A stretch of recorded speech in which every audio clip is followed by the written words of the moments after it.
నిన్ను అధిపతినిగా నియమించి ఉన్నాడు. చెప్పండి, దేవుడు నిన్ను ఏ విధంగా నియమించి ఉన్నాడు? అధిపతినిగా. అందరు చెప్పండి, యేసయ్యా. అందరు చెప్పండి, యేసయ్యా మీకు వందనములు.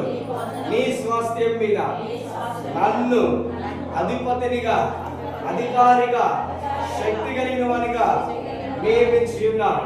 ఈ భూమి మీద నాకు అధికారం ఇచ్చి ఉన్నాడు. ఈ భూమి నీది, ఆకాశము నీది, నేను సర్వాధికారం నీది.